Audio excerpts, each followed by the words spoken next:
Hello student, welcome back to Mantis Data 24/7. This is Anita Sharma, your history mentor.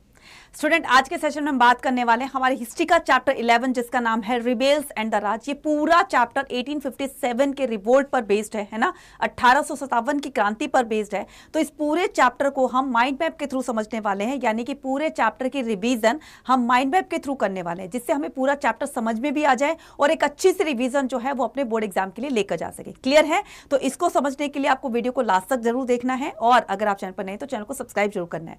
तो चलिए start करते हैं हम रिबेल्स एंड राज का माइंड मैप। ठीक है, तो सबसे पहले हम क्या करेंगे, rebels and the Raj, revolt of 1857 and it's the representations, right.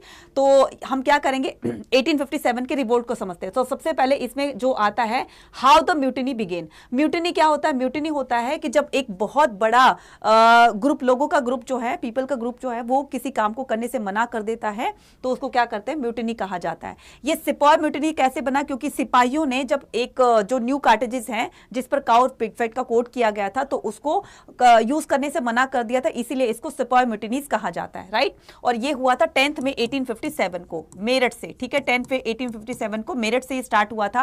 अब क्या कहता है, लाइंस ऑफ द कम्युनिकेशन, यानी किस तरह से इसको स्प्रेड किया गया। तो एक जो कैवलरी होती थी, यानी कि एक आर्मी से जो रेजिमेंट होती थी, सेना की टुकड़ियां होती थी, वो एक सेना की टुकड़ी दूसरे सेना की टुकड़ी को किस तरीके से बताती थी कि तो ये रिवोल्ट का स्प्रेड करने का एक तरीका होता था कि अगर जहां से म्यूटिनी स्टार्ट हुई है ना, वहां से किसी पर्सन ने, किसी भी सोल्जर ने किसी दूसरी आर्मी को बताया कि यहां पर इस तरह के हमने एक्शन लिया है तो तुम लोग भी वो काम मत करना। तो ये इस तरीके से एक जगह से दूसरी जगह पर बात को ट्रांसफर किया जाता था, राइट।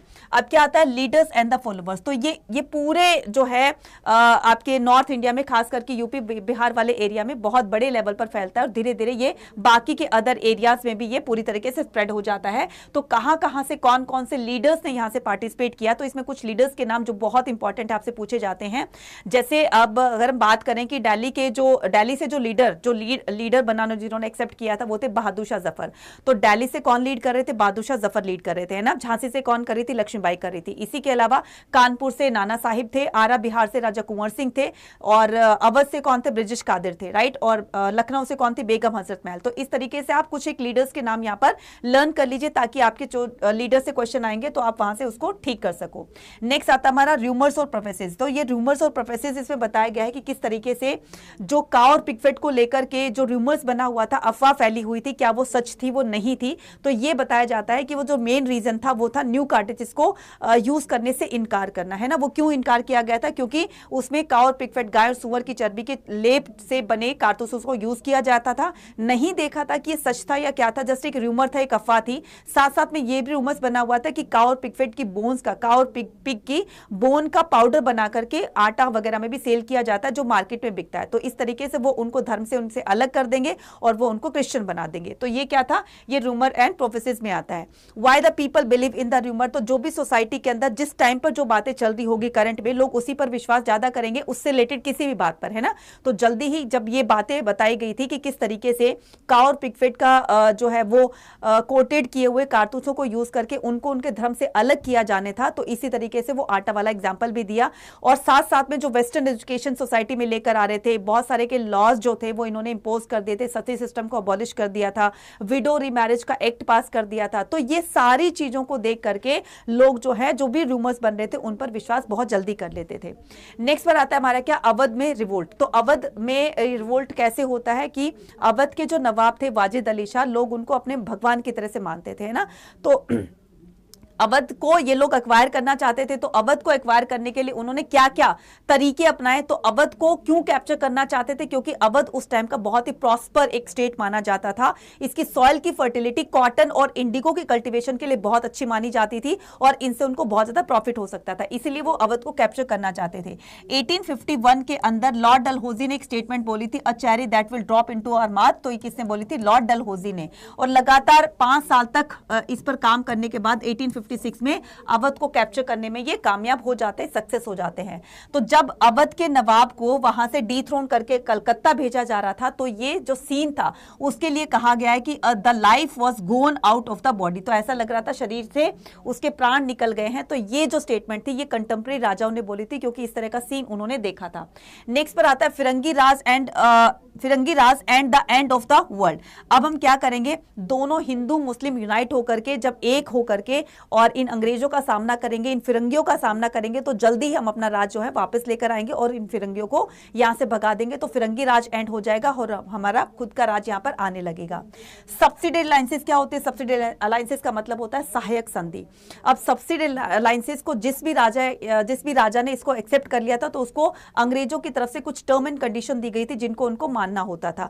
बदले में ये भी लोग श्योरिटी दिया करते थे कि अब तुम्हारे राज्य पर किसी तरह से कोई भी नुकसान जो होगा, किसी तरह की कोई भी प्रॉब्लम आएगी, तो उसको हम पहले फेस करेंगे, है ना।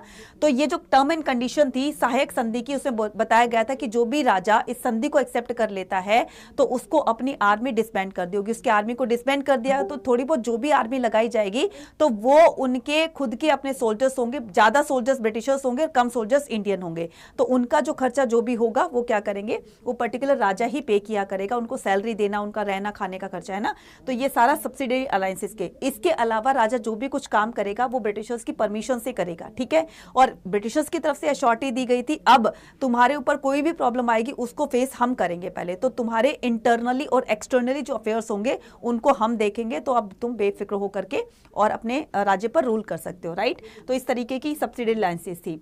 सो इसके अलावा एक और यहाँ पर पॉलिसी थी जिसको कहा जाता है डॉक्ट्राइन ऑफ लैप्स। इसके थ्रू जो है जिस भी राजा रानी का मेल सक्सेसर नहीं होता था, पुत्र अधिकारी नहीं होता था, उसके राज्य को उसके मिला लिया जाता था। तो ऐसे इस डॉक्ट्राइन ऑफ लैप्स के थ्रू उन्होंने काफी सारे राज्यों को हड़प लिया था, जिसको कहा जाता है हड़प की नीति।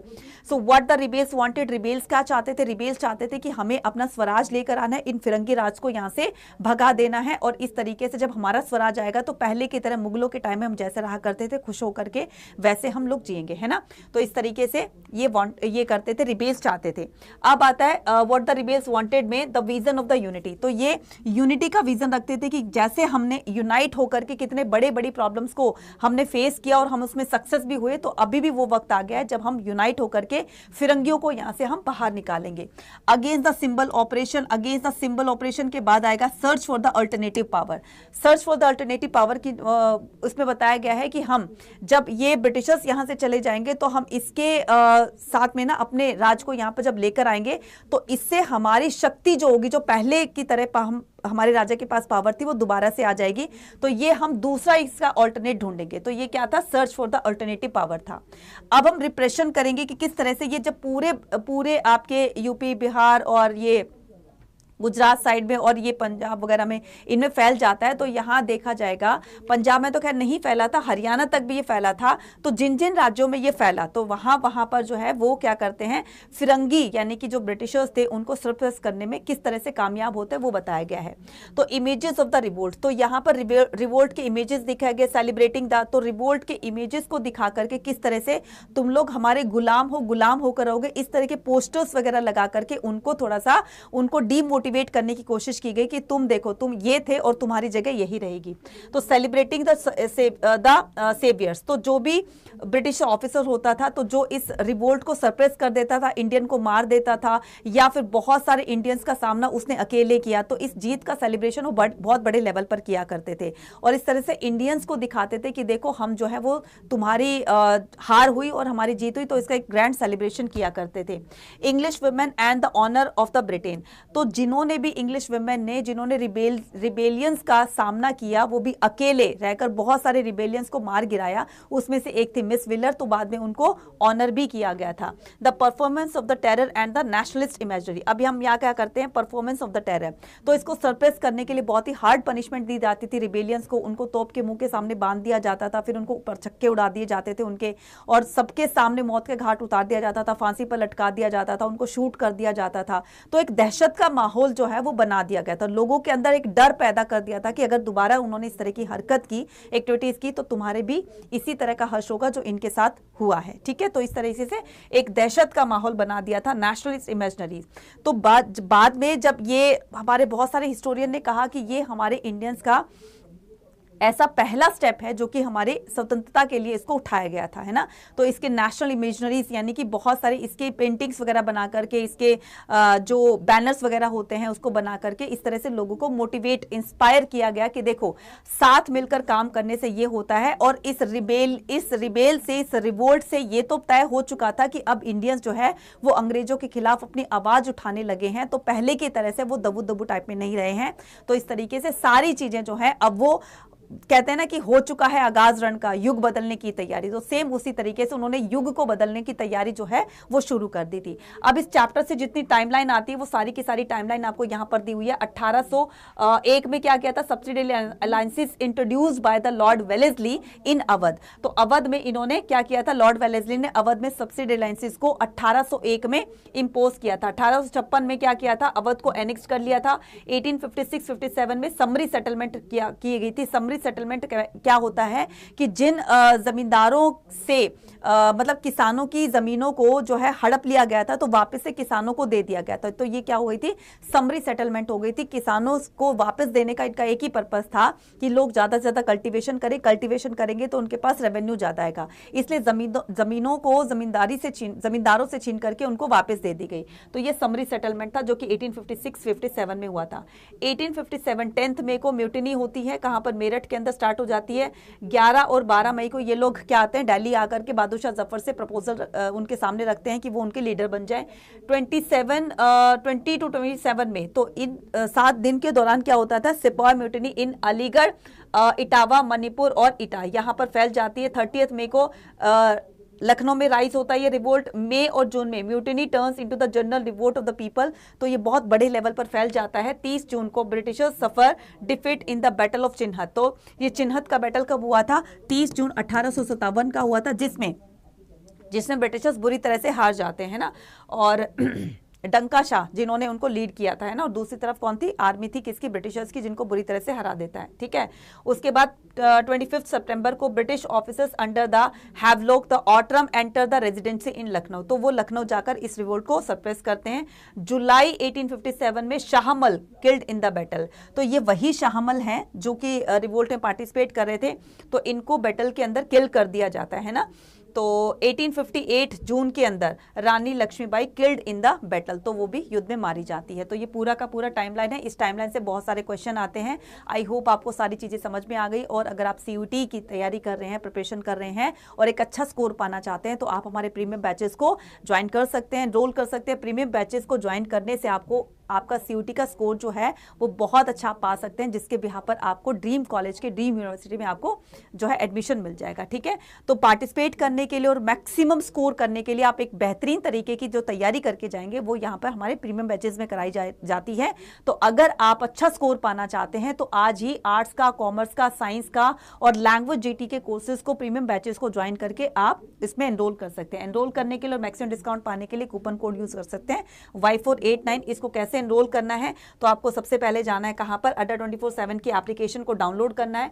डाउनलोड करने के साथ में आपको क्या करना है, इस तरीके से ऑल यहां पर कोर्सेज का एक विंडो आएगी। उसके बाद यूजी पीजी एंट्रेंस पर क्लिक करना है, यूजी पर क्लिक करना है, देन आर्ट्स पर क्लिक करना है। और ये रहा आपका आर्ट्स का महापैक। और इसको ज्वाइन, उसको बाय नाउ करने के लिए आपको क्या करना है, यहाँ पर बाय नाउ करने के लिए आपको यहाँ पर Y489 कूपन कोड लगाना है, जिसके बिहार पर आप जैसे इसमें एनरोल करोगे वेरी नेक्स्ट डे जो है आपकी प्रिपरेशन जो है स्टार्ट हो जाएगी, क्लासेस स्टार्ट हो जाएंगे। इसमें लाइव सेशंस और आपके रिकॉर्डेड सेशन और आपकी पीडीएफ, मॉक टेस्ट, पीवाईक्यूज वगैरह सब कुछ आपको दिए जाएंगे, जिससे कि आप सीयूटी की अच्छी तैयारी करके जा सकते हैं। मिलते हैं अपने नेक्स्ट वीडियो में। Till then take care, bye bye to all.